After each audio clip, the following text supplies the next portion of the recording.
Welcome दोस्तों my channel Shahnawaz 10 class math education research पर आपका स्वागत है। आज हम कक्षा 10वीं का प्रश्नवाली 3.3 के बारे में बात करने जाते हैं। क्वेश्चन नंबर 1 कह रहा है कि निम्न रैखिक समीकरण युग्म को प्रतिस्थापन विधि से हल कीजिए। यह हमारा क्वेश्चन नंबर कह रहा है। तो आपका पहला क्वेश्चन है x + y = 14 और x - y = 4। पहले आपको ये समझना होगा कि प्रतिस्थापन विधि कहते हैं किसे। तो प्रतिस्थापन विधि उसे कहते हैं कि एक स्थान से दूसरे स्थान भेजने में उसी को प्रतिस्थापन कहते हैं। तो आपको इस विधि में पहले x का मान या y का मान पहले निकालना पड़ता है। निकालने के बाद समीकरण 1 जो मानते हैं, समीकरण 1 के मान दूसरे में रखकर या दूसरे का मान इस समीकरण 1 में रखकर इसी प्रकार प्रतिस्थापन विधि से मैथ हल होते हैं।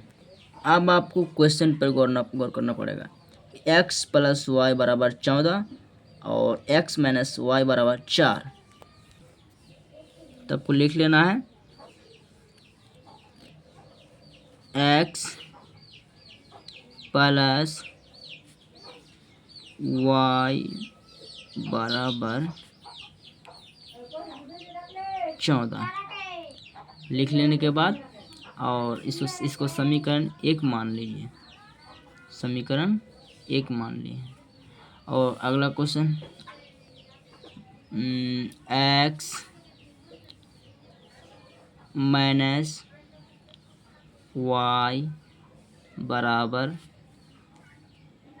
4, इसको समीकरण 2 मान लीजिए। इसको आपको पहले क्या बताया गया था कि पहले इसका x का मान पहले ज्ञात करना पड़ेगा। तो अब लिखना पड़ेगा आपको कि समीकरण हम इसे शॉर्ट में लिख लिया, समीकरण 1 से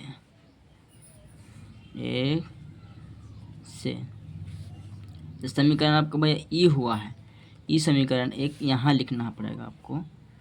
x + y = 14। तो आपको क्या करना है, यहाँ x तो रहेगा और y को इस पार भेजेंगे, बराबर यहाँ प्लस में है y, इस पार भेजेंगे तो दोस्तों माइनस में हो जाएगा। तो आपको करना क्या होगा, x = 14 लिखना पड़ेगा। उसके बाद ये प्लस में y है, इस पर भेजेंगे तो माइनस में y चला जाएगा। तो x का वैल्यू निकल गया, यही x का वैल्यू यही हुआ। तो आपको क्या करना पड़ेगा अभी, तो प्रतिस्थापन करना पड़ेगा। x का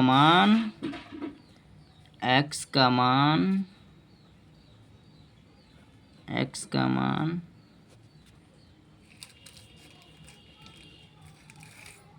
समीकरण 2 में रखने पर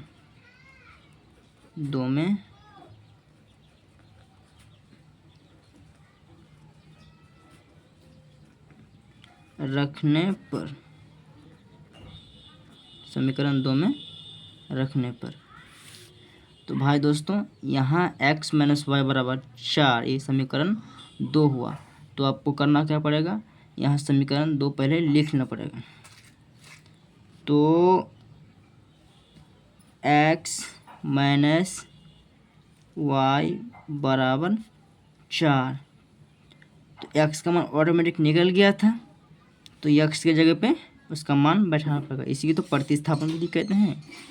ठीक है दोस्तों, तो हमें करना 14 - y और यहाँ पहले से एक -y था तो -y यहाँ डाल दीजिए। डाल देने के बाद फिर बराबर में 4 है तो 4 डाल सेम सिर्फ खाली x का मान बदला हुआ।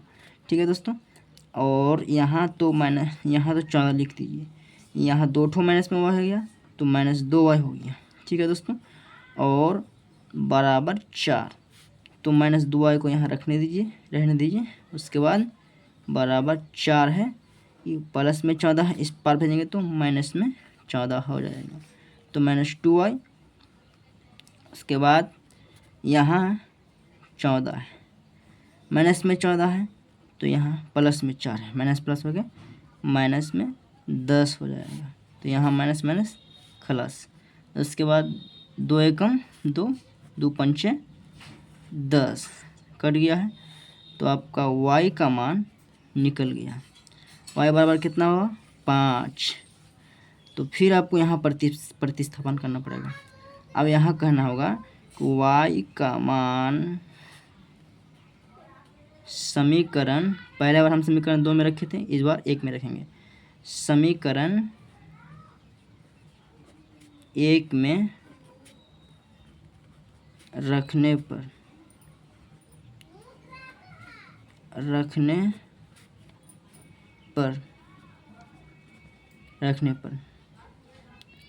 तो दोस्तों समीकरण 1 कहाँ है? समीकरण 1 ऊपर में है, x + y बराबर 14। तो x + y बराबर 14 को नीचे में लिखना है आपको।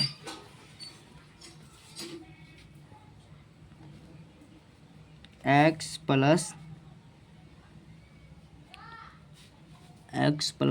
y बराबर 14 लिख लेना है। अब यहाँ कह रहा है कि y का मान समीकरण 1 में रखने पर, समीकरण 1 में हम लिख लिए हैं। अब y का मान समीकरण 1 में रखना पड़ेगा, यहाँ y का मान रखना पड़ेगा। तो x तो बेचारा x वहीं पे रह जाएगा, ठीक है। प्लस y का मान कितना निकला था? 5।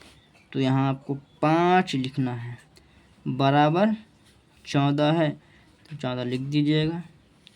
उसके बाद करना क्या है दोस्तों, x तो बेचारा वहीं रह जाएगा, और यहाँ प्लस में 5 है, इस पर भी तो माइनस में 5 हो जाएगा। तो इसीलिए आपको बराबर यहाँ डालना होगा। जो 14 और यहाँ प्लस में है, इस पर भी तो माइनस में हो जाएगा 5, माइनस में 5 हो गया। तो आपको करना क्या है दोस्तों, x बराबर, यहाँ 14 प्लस में है, माइनस में 5 है, 14 से 5 घटेगा कितना? 9 बचता है। तो यही आपका आंसर हो गया दोस्तों कि x बराबर 9, और एक तो आंसर निकला था हमारा y बराबर 5, तो y बराबर 5। ये मैथ आपका हल हो गया है, मैथ बनकर कंप्लीट हो गया है दोस्तों। और मेरे वीडियो अच्छी लगी और मेरे मैथ से आपका कुछ हेल्प हुआ है तो मेरे चैनल को सब्सक्राइब कीजिएगा, लाइक कीजिएगा और दोस्तों से शेयर भी कीजिएगा।